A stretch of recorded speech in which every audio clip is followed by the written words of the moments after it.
monde, bonjour à toutes les Thiessois, à toute personne qui nous entend par le micro de la DTV et de la Thiès Info. Je vous dis bonjour. Je me nomme Madame Ning Mam Seynabou Ndiaye, responsable femme derrière le président Abdou Mbow,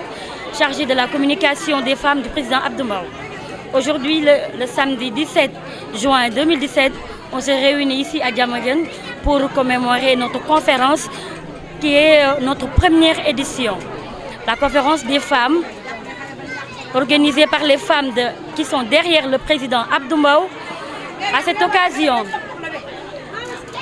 occasion, nous remercions d'abord M. Siré Dia, le coordonnateur départemental de la région de Thiès, qui est venu montrer son attachement à l'endroit du président Abdou Mbow. Nous remercions aussi M. Abdoulaye Fall, directeur de cabinet du ministre de la Jeunesse. Nous remercions aussi M. Lamine Aïcha Fall, qui est responsable derrière le président Macky Sall. Nous remercions Mme Mambay Gueye, responsable APR à Diamaguène. Nous remercions Mme Ndeye Awambay, responsable APR à Balabé. Nous remercions aussi M. le ministre Ali Ndiaye, qui a envoyé une forte délégation. Nous vous remercions, M. le ministre. Nous remercions aussi M. Mamadou Ning, directeur de ITECOM. On vous remercie. Nous remercions aussi tous les membres de Benno Bokk Yakaar. Nous remercions aussi les chefs religieux de Diamaguène et de toute la région de Thiès, principalement Oustaz Alioune Diaw et El Hadj Tafsir Abraham Gueye. On est très content de votre venue. À cet effet, nous remercions le président Abdou Mbow par ma voix et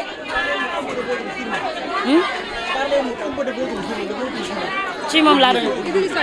Tafsir dama juum Idrissa Gueye laa war a wax Idrissa. Ok. Pour revenir un peu pour notre conférence, aujourd'hui, les femmes derrière le président Abdou Mbow qui sont engagées derrière lui depuis des années, à l'accompagner, à le soutenir dans la joie, dans la distraction et dans la rigueur. Des femmes qui sont des dames de fer à Diamaguène et dans toute la région de Thiès. On a organisé cette première édition pour soutenir le président Abdou Mbow et montrer au président Macky Sall qu'il y a des femmes qui sont à Thiès, principalement à Diamaguène, qui sont derrière le président Abdou Mbow pour le soutenir pour sa réélection en 2017 et en 2010. Le thème Akku Dëkkandoo a été mis en exergue par toutes les femmes. On a mis ce thème pour montrer que Akku Dëkkandoo est primordial. Avant d'aller ailleurs, il faut d'abord voir les dëkkandoo, comme on le dit. Parce que même Dieu a dit que les dëkkandoo sont primordiaux. Avant de voir sa famille, c'est les dëkkandoo que tu vois en première. C'est pourquoi, avec l'accord de la présidente Anta Ndoungane et derrière toutes les femmes, on a choisi ce thème. Les leaders qui ne sont pas encore inscrits sur les listes électorales, on leur dit d'aller inscrire. Parce que tout ce qui nous importe, c'est la victoire du 30 juillet 2017 du président Macky Sall et pour sa réélection en 2019. Donc, je vous dis, chers camarades, chères sœurs, chers frères, il faut aller vous inscrire parce que seul le travail paye et seule l'union fait la force. Et on a besoin de cette union pour qu'on puisse gagner à Thiès, surtout à Thiès, battre M. Idrissa Seck. À Thiès, c'est notre souhait, nous les femmes APR, derrière le président Abdou Mbow et derrière le président Macky Sall. La nomination de Pape Siré Dia, directeur général de Poste, a été une fierté pour nous d'abord. D'abord une fierté pour notre leader. Parce que notre leader, le président Abdou Mbow, est un homme souple et qui respecte tout le monde et qui aime tous les hommes d'APR et des femmes. Donc, M. Siré Dia, nous sommes derrière vous, nous les femmes d'Abdou Mbow, nous sommes derrière vous. Nous prenons notre main et nous les mettons dans les mains de votre femme ensemble pour la victoire. maa ngi tudd Mame Seynabou Ndiaye madame Gningue maa ngi nekk responsable femme APR derrière Abdou Mbow. maa ngi nekk tamit responsable communication du président Abdou Mbow et de toutes les femmes. bu weesoo loolu ñun les femmes ñi ngi sant bu baax ci wax ji ñu ngi ciy def suñu kaddu am ci ndigalu Anta Nungane Diop moom mi nga xamante ni moom mooy la présidente ak derrière toutes les femmes qui sont avec nous. conférence bi tey ni ñu ko gisee macha allah sant yàlla bu baax ndax bi mooy suñu président suñu première édition montrer que le président Abdou Mbow a des femmes qui ont des rigueurs am na ay jàmbaar am na ay Aline Sitoé Diatta am na ay Yacine Boubou ñoo ngi nii toog ay jàmbaar ñu ànd ak moom depuis des années depuis 2007 elles se sont engagées derrière le président Abdou Mbow avec loyauté avec ferveur et avec rigueur donc lii moom moo tax tey jii ñu organiser wane suñu bopp ñun les femmes de Abdou Mbow wane suñu bopp au niveau des femmes de Benno Bokk Yaakaar xamal nit ñi ne leen ñun lii mooy suñu doole àndandoo ak Abdou Mbow mu ñu gagné Inch'Allah le soir du 30 juillet 2017 pour donner une majorité confortable au président Macky Sall à l'Assemblée nationale. loolu question réponse bu may neex lay doon ndax monsieur le directeur général de la Poste monsieur Siré Dia que je salue monsieur Siré Dia nekk suñu nekk frère u Abdou nekk xaritu Abdou nekk jàmbaaru Abdou ñoom ñaar di ay lépp di ay doomu ndey tey jii defal nañu forte délégation ñëwal ñu ñëpp xam nañ ni Siré Dia tàmmul di déplacé wu di ñëw ci ay événement waaye tey xamal nañu ni bés bi daf ñoo ñor te président Abdou Mbow day kenn ci moom donc moom wane na ni tey mi ngi taxaw ànd ak Abdou Mbow ngir gagner biir Thiès ndax dañoo bëgg battre le président Idrissa Seck biir Thiès xamal nañu ko Thiès ñoo ko moom ndax il est temps ñu nangu Thiès xamal nañu ay doomu Thiès ni ngi fi ñu engagé yu mel ni président Abdou Mbow lii moo ñu tax a jug ñun les femmes du président Abdou Mbow. Nous remercions aussi sans terminer le président Abdou Mbow nit ku ñu jàppale président yaa ñu jàppale yaa ñu dimbali ba pare tey dafa def lu rëy jël billet Makka jox ko kan benn jàmbaar benn gaynde ku ànd ak moom depuis 2007 fidèle ci moom muy kan Maguette Kobar nit ku baax dëgg R100 tey jii waaye juróom làqu démb président yaa baax nga jël billet bi ne kenn du ko tiré président jël na billet bi jox ko Maguette Kobar ñëpp kontaan ci donc ñun c'est une fierté bien sûr tout le monde est content. merci ok jërëjëf ñëpp kontaan waaw ñu ngi nekkoon fii jàmm ga waaw tey ñu ngi nii taxaw ndax dooley jën ndox parce que lii bu amee ginnaaw yàlla nañ koy sante Anta Nungane mi taxaw mu nekk suñu mag jàppale Abdou Mbow xool lu ko Abdou Mbow jox nday jël ci poosam di jàppale Abdou Mbow rek te yàlla tax te fasu naaru góor loo ko bañ nangul ko dafa mën a daw tey ku ñëw fii tey gis tey lii tey nga xam ne waa jàmm gën tey taxaw nañu jàppale Abdou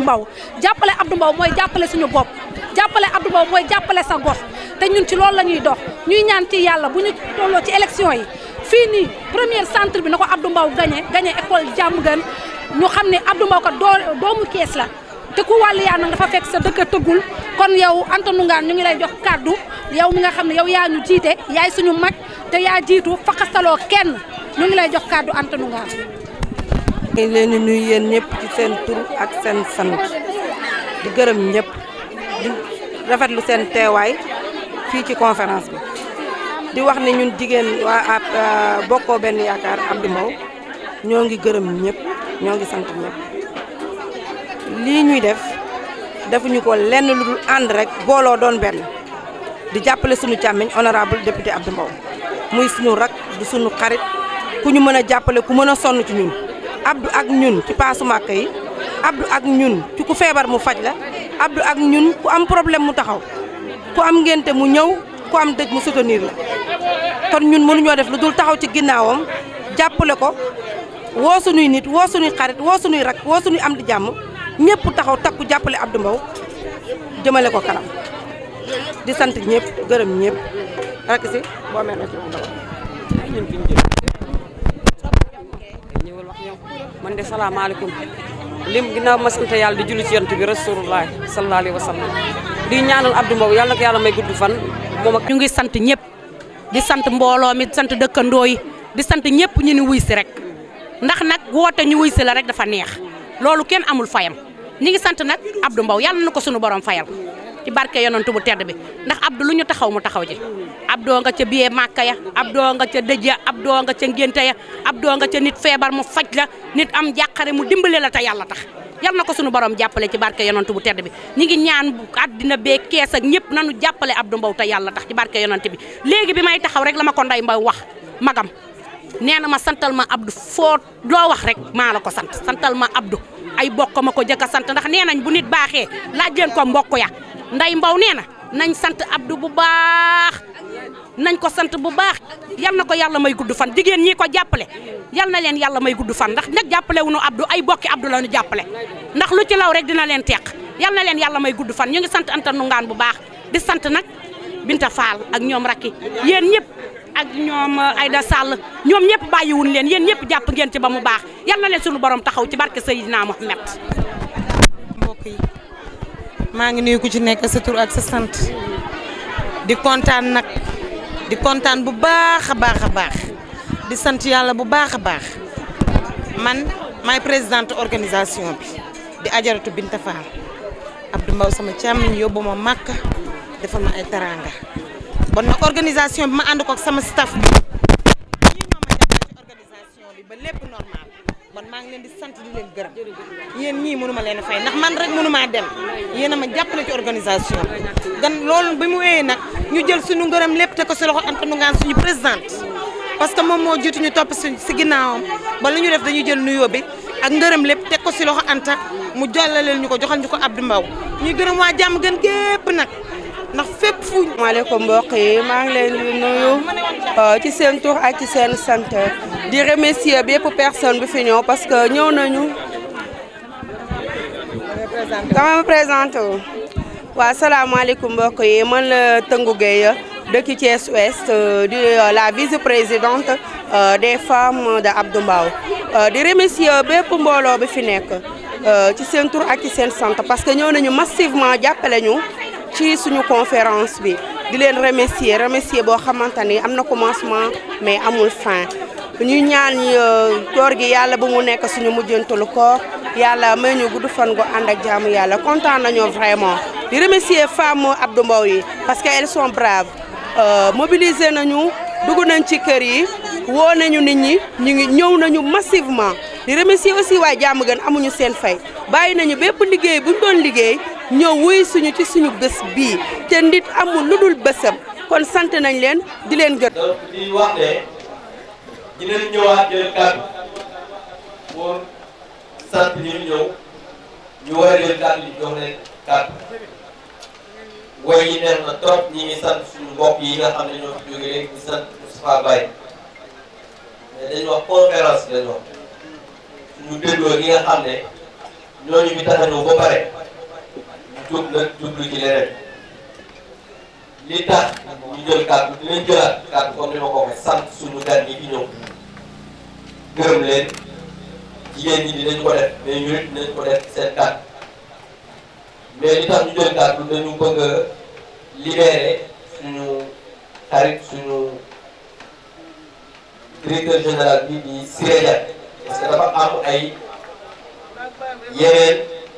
yu mu war a doxi te liñ naan tàgge boo gis am na jàppal jiw tey jii suñu fii ñu jëm ngeen jéggal ma nag conférence dañoo wax waaye nag ñun ay homme politique la bu ci bañ a dégg loolu rek doo fi toog ñu déglu ci imam di wax ne moom dafa ñëw war a dem te comme suñu fi ñu jëm ci élection législative mooy suñu tête de liste départementale bi man ma nekk sur la liste nationale donc à Thiès ci commune bi man ak moom lañ fi investir waaye moom mooy tête de liste départementale ma ne ko woon nag xat na am na parce que am na yeneen engagement yu mu jël mais tey man maa nekk fii parce que dañoo war kii bu demee fii da nga ñëw te nit ñi gis la xam ne li ñuy def ñoo koy defandoo ensemble ku gis Siré taaxi kaw gis Abdou Mbow R100 jàpp leen ne ñoo bokk lu ñuy def parce que benn liste ci la ñu nekk ñun ñaar ci la ñu nekk ñeneen ñëpp ñoo bokk li ñuy def di liggéeyal président Macky Sall mu ñëw ma ne ko nga ñëw au moins nit ñi gis la ngeen xam ne moom it mi ngi liggéey bu am solo ci président fii ci dëkk bi président tànn ko def ko tête de liste départementale fii ci élection législative yi donc toogaayam bi jaratul may wax ne ñoo ànd di def li ñuy def ndax ñi nga xam ne mosuñu ko gis sax dégg nañ lu baax li nga xam ne mi ngi koy def ci Thiès ak liggéey bu am solo bi muy defal président. donc monsieur le directeur général say dëkkandoo ngoog say mbokk ngoog say ñi nga xam ne lépp loo nekk ñu nekk ci ñi ngi noonu pour que vraiment ngeen xam ne daal suñu nit la suñu xarit la te ku ñu jàppale aussi waaw jox ñu cër tamit moo tax mu ñëw fii donc dinañ revenir après ci ñoom Babacar ak ñeneen ak ñeneen mais dañu doon wax rek pour libérer ko su bëggee jël kaddu aussi ñu jox ko kaddu avant mu sànni ci avant moom muy yeweeku comme ça ñu jox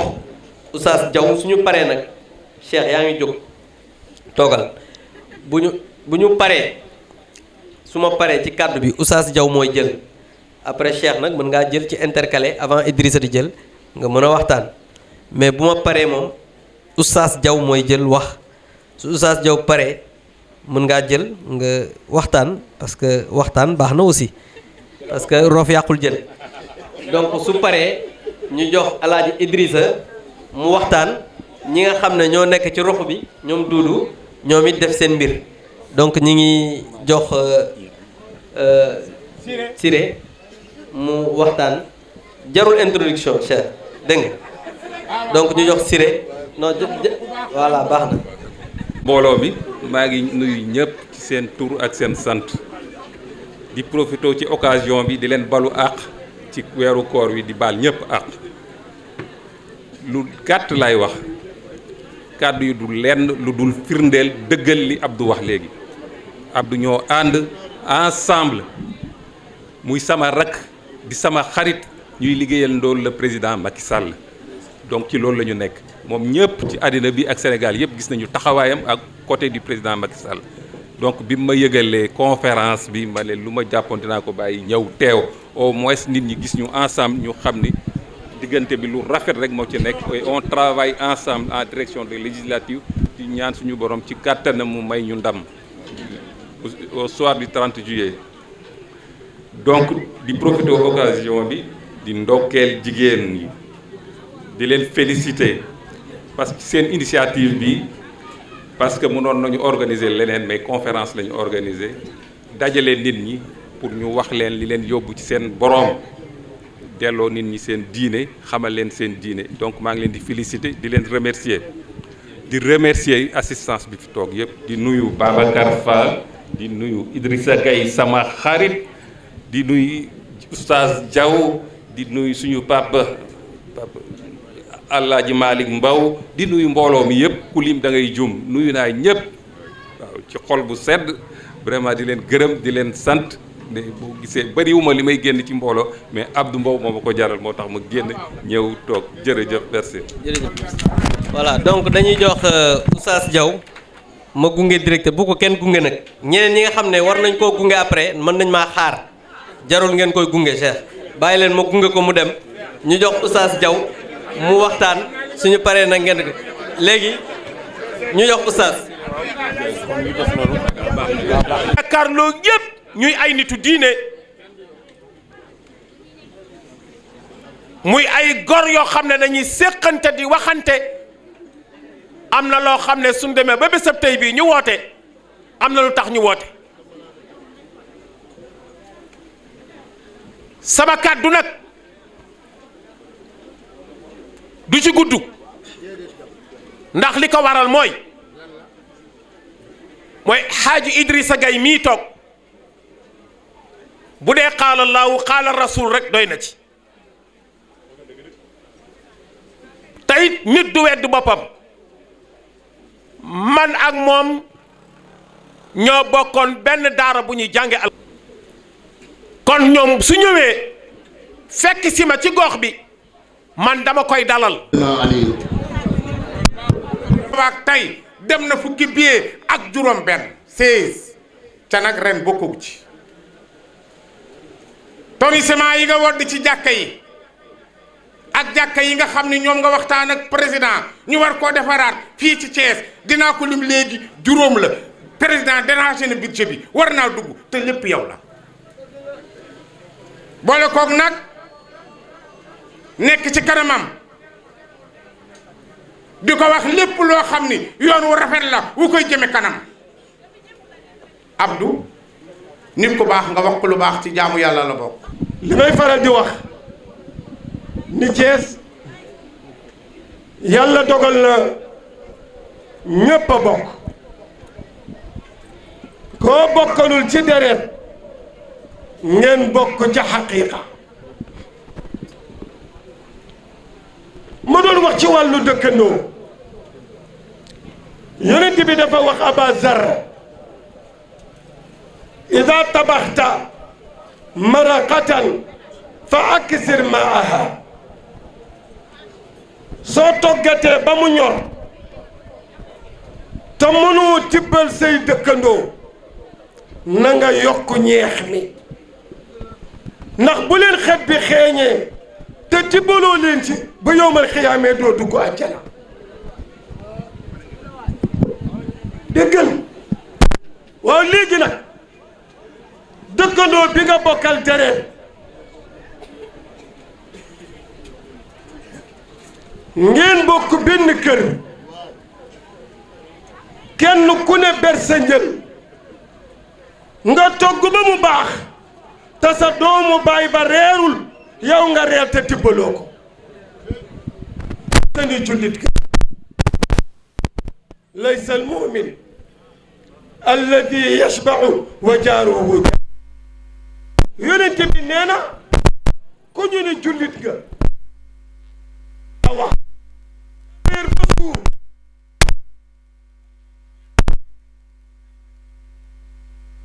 40 maisons ci droite 40 maisons gauche maison ci gannaaw yonent bi nee na am ku reerul te tibbaloo ko mu reer bu yowmal xiyaamee balaa ngay dugg àjjana justifié ko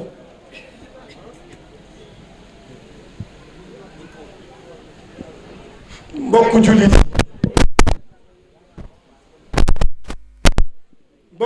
yi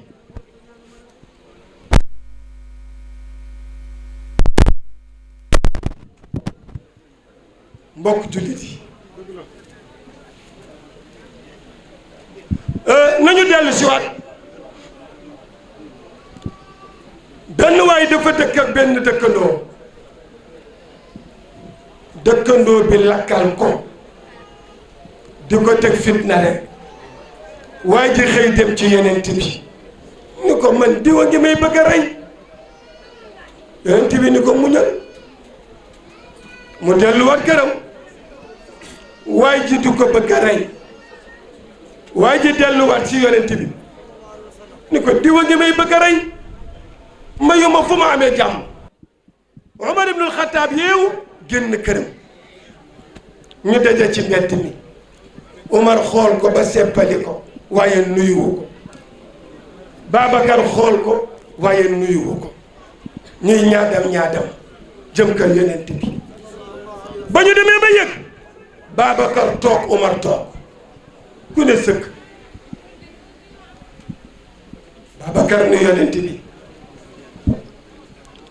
laajal ma Omar lu ma ko def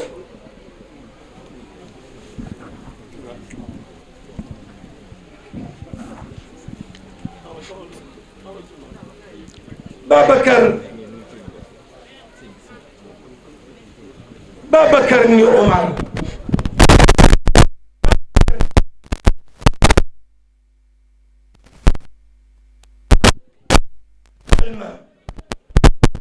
seetal ma laaj yonent bi ni ko laajal ma Omar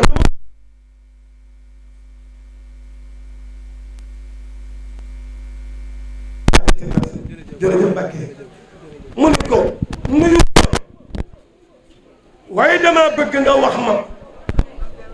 lan laa ko def ba nuyu lan laa ko def ba nuyu waaye bi ko Babacar waxee yonent bi dafa ni dënn rek Umar ibnul Xataab ni yonent bi billahi gis naa Babacar waaye Babacar gis na ma laaj ko lu tax nuyuwuma laaj ko lu tax nuyuwuma mu ni dëng yonent bi ni Babacar waxal wala ma wax la di jàmm gën ndax digganteem ak kër gi digganteem ak njaboot ji te lépp ma fekke ko kon su agsee balaa ñuy ñaan di yëkkati jotaay bi ñu jox ka kàddu mu nuyu mbooloo mi ndax 14 heures la ñu waroon a tëj ndax président am na yeneen lu koy xaar man mii am na conférence ba may xaar dama ni leen woon fu 14 heures jotee balaa 30 dinaa fa agsi waaye lii moo soob yàlla di seedeel waa jàmm gën di seedeel waa jàmm gën di seedeel it waa Thiès waaye du ko seedeel Sénégal du ko seedeel adduna bi ndax lii soo waxee ñépp jot ci mooy président Abdou Mbow ngeen xam ni ku mën a teral mag nga ku mën a teral boroom xam-xam nga fa ma terale foofu teral jafe la ca Màkka sama premier aj xaw ma Màkka ma fekk la sama kanam Màkka jox ma lekk ba suur naan ba màndi nga jox ma riyaal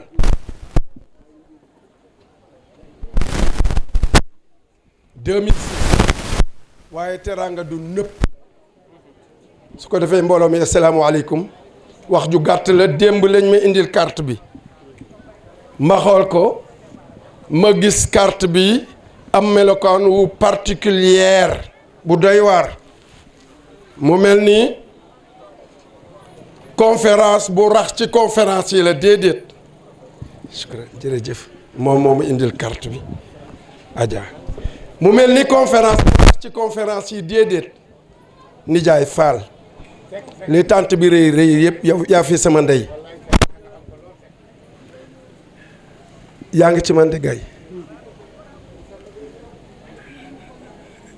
mu mel ni dafa rax ci biir conférence yi ci weeru koor gi alors que partie la ci conférence yi conférence politique waroon a bari lool ngir ñaari mbir nit ñi xam lan mooy politique ba pare nit ñi xam ni alxuraan lépp politique la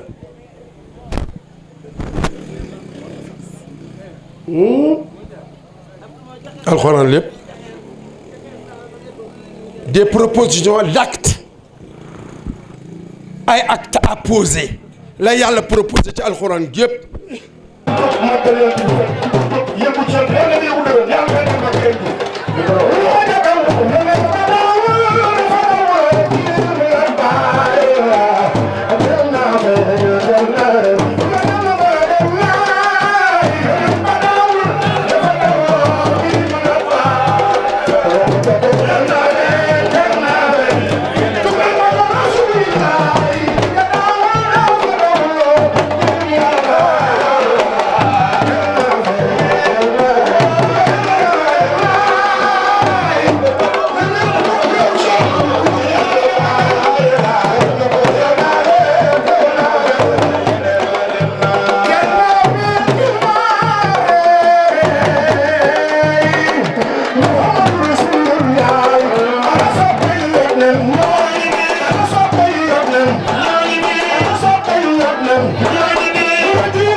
subhanaka allahumma wa tahiyyatuhum fiha salam fiha salam fiha salam fiha salam fiha salam fiha salam fiha salamun wa akhiru da'wahum an alhamdulillahi rabbil alamin